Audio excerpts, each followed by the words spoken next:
You are here, moving in our midst. Wave your hand, say, I worship you. I worship you. You are here, rearranging destiny. I worship you. I worship you. You are here. You were working miracles. Wave your hands to Jesus. I worship you. I worship you. You are here. You were turning lives around. Wave your hands, say, I worship you. I worship you. I call it Waymaker, miracle work, promising, darkness, my God, it's you are. Oui, Seigneur, c'est ce que tu as. Tu es celui qui crée le chemin, là où il n'y en a pas. Tu es celui qui change nos vies. Tu es celui qui nous sauve, parce que tu nous as aimés le premier.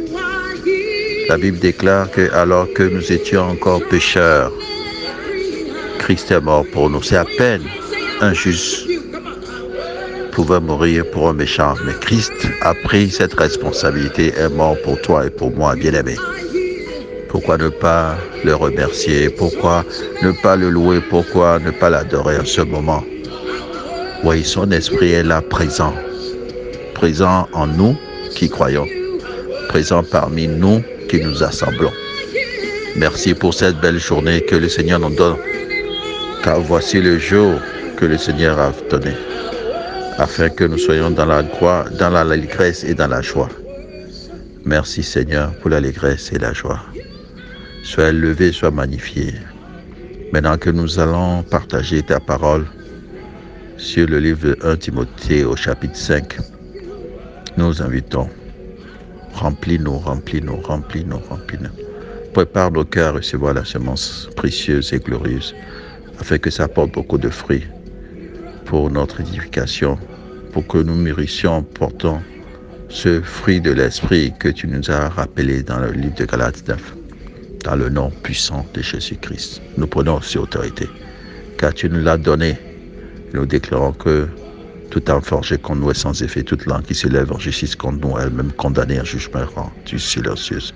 Déclarons que tu nous as donné la puissance de marcher sur les serpents, les scorpions, et sur toute puissance ennemie. Rien par aucun mal ne pourra nous nuire. Dans le nom puissant de Jésus-Christ. Sois élevé, Seigneur. Béni soit ton Saint-Nom. Oui, nous croyons, nous déclarons que seule ta bénédiction nous enrichit et tu nous l'as fait suivre d'aucun chagrin. Oui, nous croyons, nous déclarons que tu es notre berger et nous ne manquons de rien. Ta grâce et ton bonheur nous accompagnent tous les jours de nos vies. Et nous habitons, demeurons dans ta présence, sous ta puissance, dans le nom puissant de Jésus-Christ. Merci Seigneur. Alléluia. Que le sang nous purifie, que le sang de Jésus nous purifie, que le sang de Jésus nous purifie, que le sang nous lave totalement. Et que l'Esprit nous fortifie, que l'Esprit Saint nous remplisse davantage dans le nom puissant de Jésus-Christ. Alléluia. Amen. Amen. Amen. Shalom, shalom, shalom. Bien-aimés en Christ et chers amis de Bible et TV Gagné, bienvenue dans ce programme de notre communauté BMVG et soyez abondamment bénis en ce jour du jeudi 3 mars de l'an de grâce 2022. C'est notre rendez-vous et nous allons essentiellement partager sur 1 Timothée.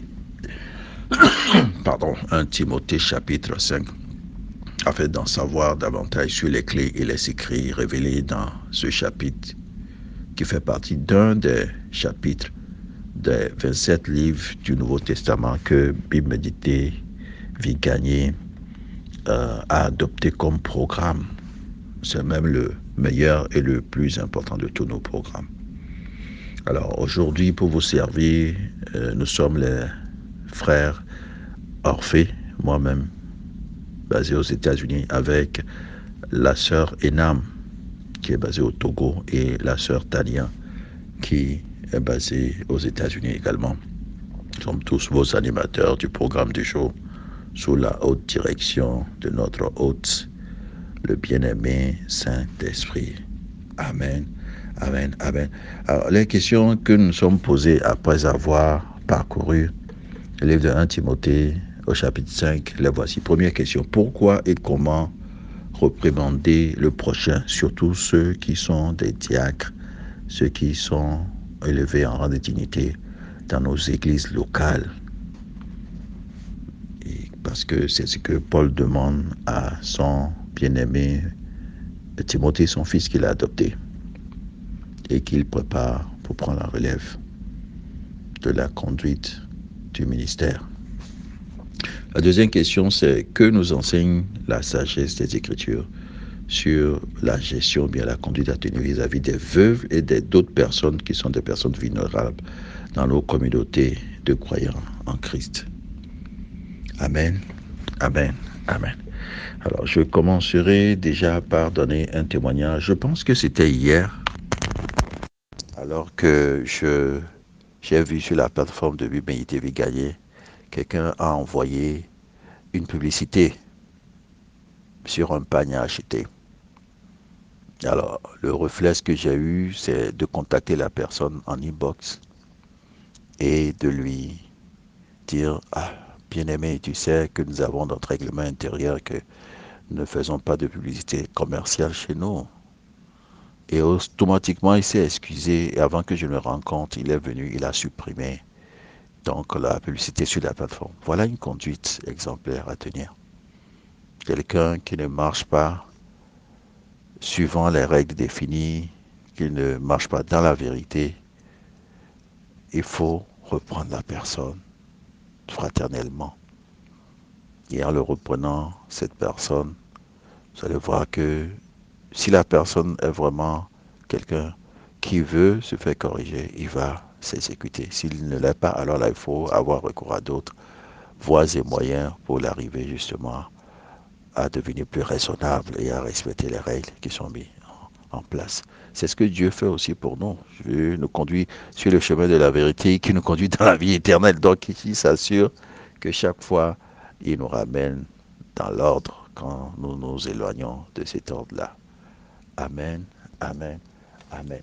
Alors pour aborder la première question, pourquoi et comment réprimander ou blâmer ou encore corriger ou encore reprendre fraternellement les anciens de l'Église. Revenons dans le passage qui a été retenu. Vous voyez déjà à partir du... Voyons ce qui s'est passé avant. Dans les précédents chapitres, nous avons vu que Paul ici s'adressait surtout à... présente d'abord Jésus-Christ comme le médiateur entre l'homme et les hommes. C'est ce que nous avons vu dans 1 Timothée 2, verset 5. Et puis aussi comme le sauveur de tous ceux qui croient en lui. Bien entendu, Jésus est notre Seigneur et il est Seigneur de l'Église qu'il a fondée. Et Timothée, ici, est le fils que Paul a pris en estime et qu'il prépare pour la relève. Et Timothée sert ce Seigneur-là. Ce n'est pas Paul que Timothée sert à Jésus-Christ en tant que pasteur. Et donc, c'est là l'application principale de la première épître de Paul adressée donc, à son véritable enfant dans la foi, comme il aime bien souvent l'appeler. On voit ça dans 1 Timothée 1, verset 2. Paul donne les instructions donc à Timothée en matière de doctrine, de responsabilité et d'administration dans l'Église, que chacun peut appliquer à son assemblée locale d'aujourd'hui, parce que la Bible est d'actualité. De même, l'œuvre et le ministère d'un pasteur et les compétences requises pour être un ancien ou un diacre sont aussi pertinents aujourd'hui qu'à l'époque de Timothée où Paul l'instruisait. Donc dans cette première épître de Paul à Timothée, on voit comme un manuel d'instruction portant sur la direction, l'administration et le pastorat d'une église locale. Et c'est ça qui définit un peu ce que nous avons vu jusqu'à présent. Alors ce que nous voyons aujourd'hui, vous voyez déjà les tout premiers passages, si nous pouvons structurer un peu ce texte, c'est D'abord, il commence par dire, ne réprimande pas rudement le vieillard, mais exhorte-le, comme un père exhorte comme un père, bien sûr, et exhorte aussi les jeunes gens comme des frères. Les femmes âgées, il faut les exhorter comme des mères. Celles qui sont jeunes, il faut les exhorter comme des sœurs en toute pureté. Il faut honorer les veuves qui sont véritablement veuves. S'il y a une veuve, ou bien si une veuve a des enfants ou des petits-enfants, qu'ils apprennent avant tout à exercer la piété envers leur propre famille et rendre à leurs parents ce qu'ils ont reçu d'eux, car cela est agréable à Dieu. S'il est véritablement veuve et qui est demeuré dans l'isolement, mais qu'il met son espérance en Dieu et persévère jour et nuit dans la supplication et les prières.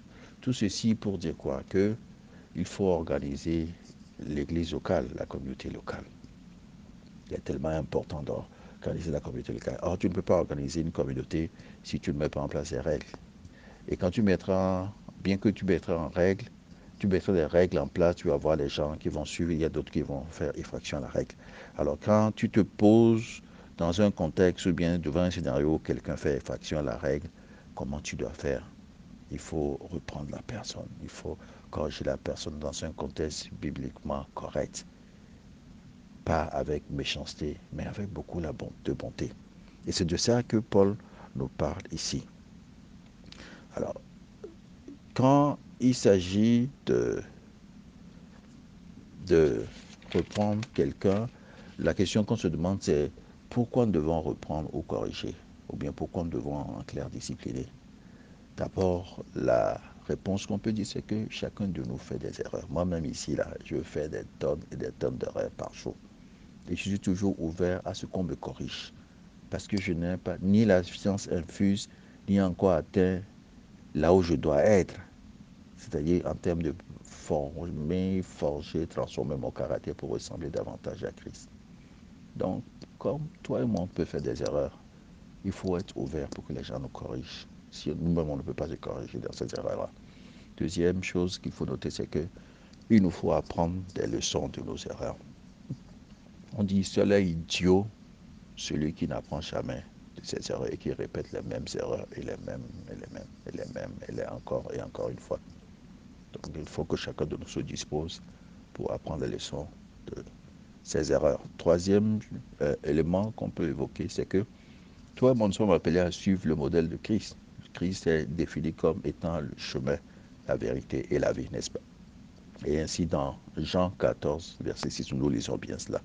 Donc, si tu décides de suivre Jésus-Christ, pardon, tu dois savoir qu'il y a un travail à faire sur toi au quotidien pour que ton modèle de vie, ton modèle d'être, ton modèle de savoir vivre, de savoir être, soit conforme au modèle de Christ.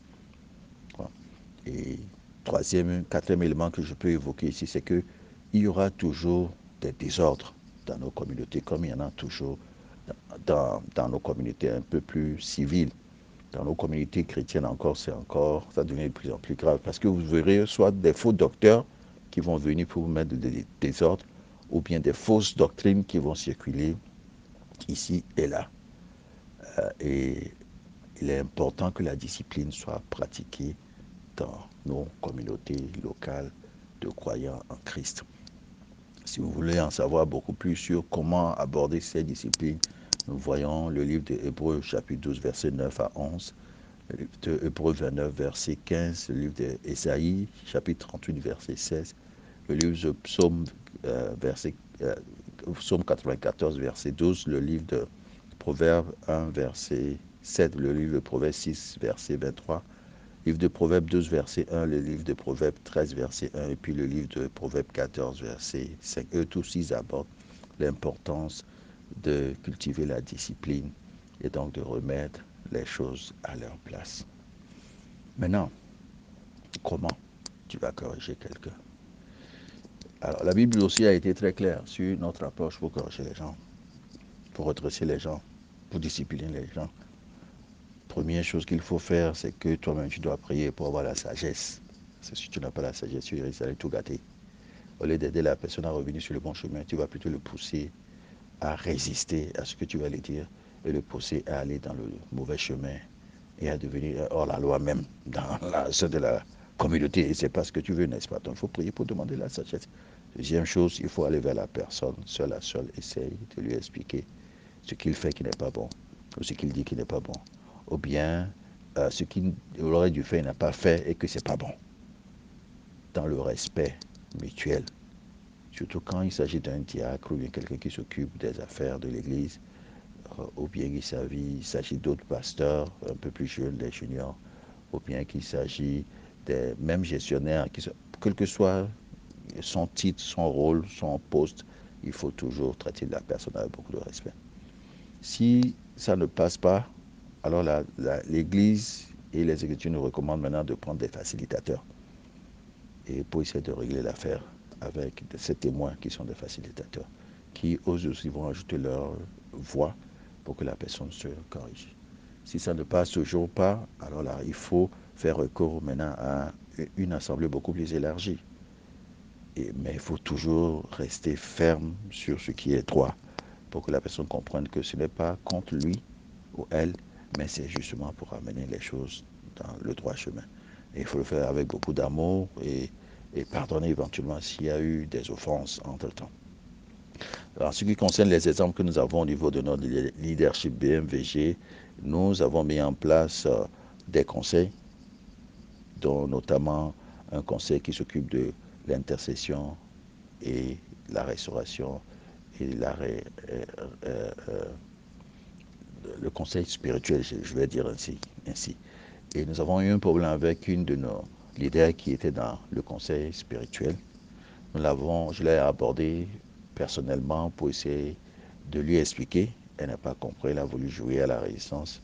On a essayé de l'élargir à d'autres personnes qui l'ont conseillé. Elle ne voulait pas parce qu'elle pensait qu'elle était l'aînée, elle était tout. Finalement, elle était obligée de quitter parce qu'elle ne voulait pas se mettre dans l'ordre qui est établi. Elle voulait faire les choses à sa façon. Et ça ne peut pas passer chez nous. Oui. Nous avons eu aussi un autre cas où frère est venu chez nous, il voulait se prendre la tête, et il voulait être au-dessus de tout le monde, il ne voulait pas respecter les choses, on lui demandait des choses, enfin il ne faisait pas. Nous, on a été obligés de lui demander de partir. Mais nous avons aussi eu d'autres personnes qui sont par exemple des animateurs chez nous, ils étaient dans l'erreur, on les a apportés, on leur a parlé, ils ont compris et ils se sont remis donc en place et ça va beaucoup mieux. Donc vous voyez, ça marche parfois, parfois ça ne marche pas, mais Dieu est toujours fidèle et nous aide. Alors la dernière chose que je vais dire pour terminer, c'est peut-être concentrer sur qui il faut que dans cette sagesse, nous sachions que les personnes qui sont vulnérables doivent être aussi entretenues. Les veuves, les femmes, les enfants, les vieillards, etc. Il faut vraiment, vraiment qu'on s'occupe d'eux dans notre communauté locale. Exhorter donc euh, ces personnes, pas les Écritures, pour les encourager, parce que c'est les personnes qui sont vulnérables. Ils ont perdu quelque chose, ils ont des besoins énormes. Il y a une bonne pratique. Deuxième bonne pratique, c'est prier pour ces vœux, pour ces personnes vulnérables, surtout en assemblée, parce que dans nos points de prière, il faut ajouter ces gens pour que Dieu se souvienne d'eux. Très important. Les assister, en troisième, pour les assister dans leurs besoins aussi, c'est quelque chose que nous devons vraiment encourager, parce que chacun de nous a des besoins, mais eux, leurs besoins sont encore plus énormes. Et puis aussi démontrer le bel exemple soi-même en allant vers ces personnes vulnérables pour les aider, aussi une bonne pratique. Et puis, si quelqu'un fait quelque chose de bien à ces veuves-là, pourquoi ne pas en témoigner? Il faut féliciter publiquement ces personnes qui soutiennent ces veuves-là. Ça aussi, c'est important. Quand vous allez voir dans la Bible, vous allez voir que, par exemple, il y a eu l'histoire de la veuve de Serpata avec le prophète Élie. C'est dans 1 Roi 17, versets 8 à 16. Ou bien cette histoire de la veuve de Naïm et de Jésus qui a ressuscité son fils dans Luc 7, versets 11 à 17. Ou bien encore celle de la veuve qui a donné des offrandes dans Luc 21, verset 1 à 4. Tout ça là, Jésus a été fidèle et nous a donné le bon exemple à suivre. Que Dieu nous bénisse, que Dieu vous bénisse et à très bientôt. Seigneur, merci pour ce temps. Fais que cette parole puisse rentrer dans nos cœurs et porter beaucoup de fruits. C'est dans le nom de Jésus que nous avons prié avec l'action de grâce. Amen, amen, amen.